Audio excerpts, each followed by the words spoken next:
বেআইনি অনুপ্রবেশকারীদের চিহ্নিত করে তাদের ক্ষেত্রে পদক্ষেপ নেবার কেন্দ্রীয় সরকারের সদিচ্ছা নিয়ে প্রশ্ন তুললেন রাজ্যের বিরোধী দলনেতা জিতেন্দ্র চৌধুরী।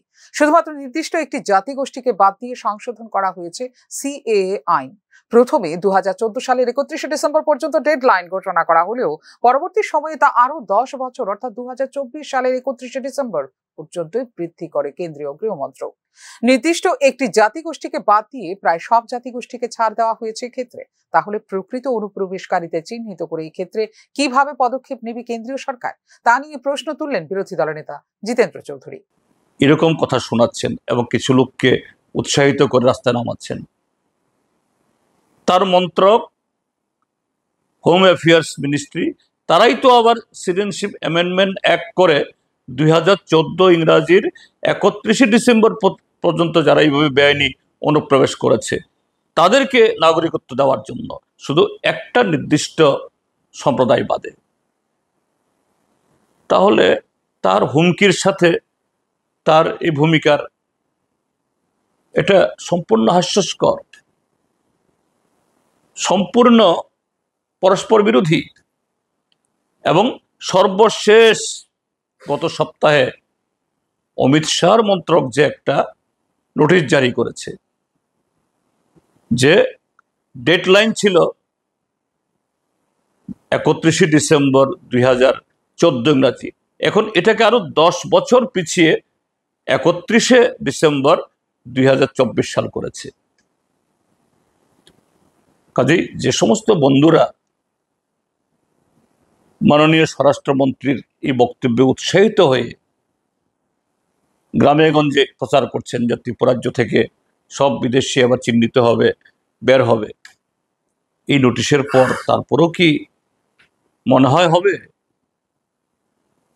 আসলে এখানে আমাদের দেশের বর্তমান শাসক দলের কাছে ঘুষপিটিয়া বা অনুপ্রবেশকারী শুধু নির্দিষ্ট একটা সম্প্রদায়ের, অন্যদের সম্পর্কে তাদের এরকম কোনো চিন্তা ভাবনা নেই।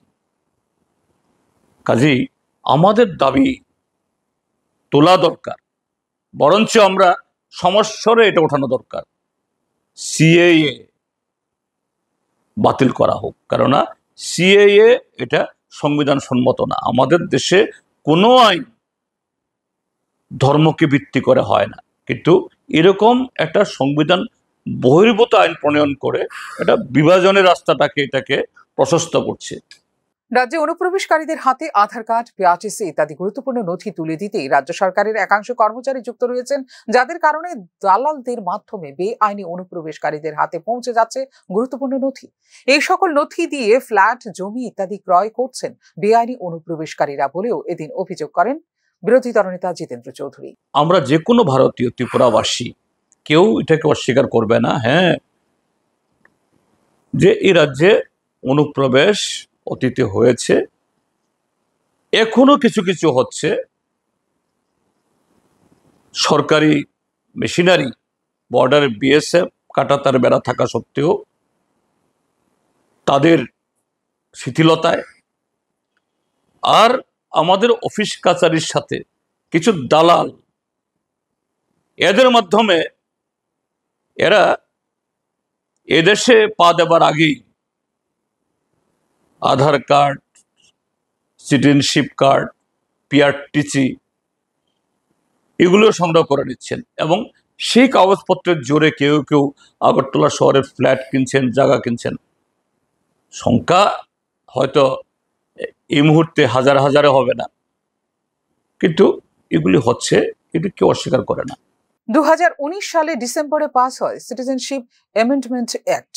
এই আইনের অধীনে ধর্মীয় নিপীড়নের কারণে বাংলাদেশ, পাকিস্তান এবং আফগানিস্তান থেকে পালিয়ে আসা অমুসলিম অভিবাসীদের প্রদান করা হয়েছে ভারতীয় নাগরিকত্ব। এর আগে 2014 সালের ডিসেম্বর পর্যন্ত নির্ধারণ করা হয়েছিল এর ডেডলাইন। সম্প্রতি এই 3 প্রতিবেশী দেশের হিন্দু, শিখ, বৌদ্ধ, জৈন, পার্সি এবং খ্রিস্টান সম্প্রদায়ের ব্যক্তিরা যারা 2024-এর 31শে ডিসেম্বরের তারিখের বা তার আগে ভারতে প্রবেশ করেছেন, তাদের যদি বৈধ পাসপোর্ট না থাকে বা যদি বৈধ নথির মেয়াদ শেষ হয়ে গিয়ে থাকে, তবে তারাও সিএ এর অধীনে ভারতীয় নাগরিকত্বের জন্য আবেদন করতে পারবেন বলে বিজ্ঞপ্তি জারি করেন কেন্দ্রীয় গৃহমন্ত্রক। শুধুমাত্র নির্দিষ্ট একটি জাতিগোষ্ঠীকে বাদ দিয়ে সিএএ সংশোধন আইনের মাধ্যমে কিভাবে অবৈধ অভিবাসী বিতাড়ন অভিযান সার্বিকভাবে সফল হবে তা নিয়ে প্রশ্ন তুলতে শুরু করেছে বিরোধী রাজনৈতিক দলগুলো। Bureau report, news now.